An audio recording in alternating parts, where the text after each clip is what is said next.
Alright, this is my 2011 Toyota Prius. It got 263,000 miles.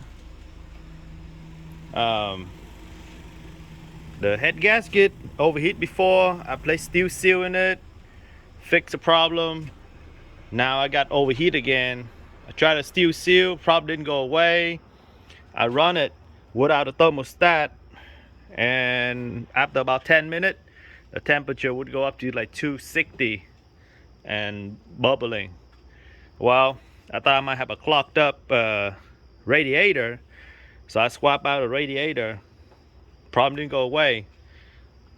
When I idle and I check the water pump with Tech Stream, it showed it running at 3,000 RPM something.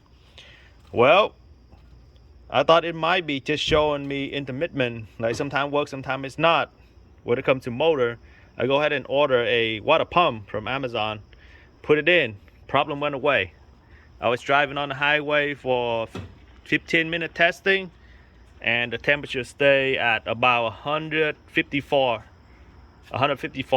Fahrenheit, and the outside temperature is 70 F.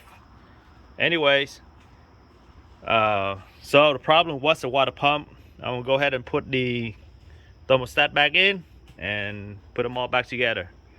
So even though you see the pump is running, make sure you verify it's running all the time. Drive it on the highway with the Tech Stream plugged in, see if it's running. If you don't have the Tech Stream software and the connection to the port, then just go ahead and buy a cheap water pump. This is like $89, and test it out. Good luck. All right, so this is what a water pump look like. Okay, when you buy the water pump, this here gonna spin smoothly. See this?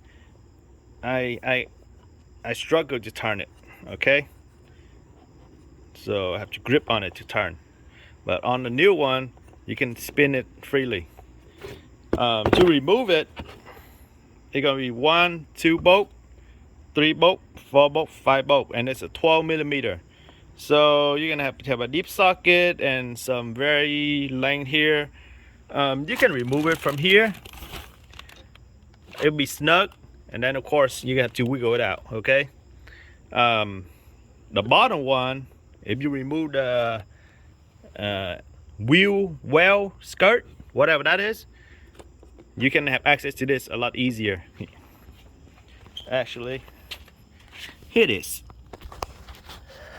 My engine got no wheel well cover.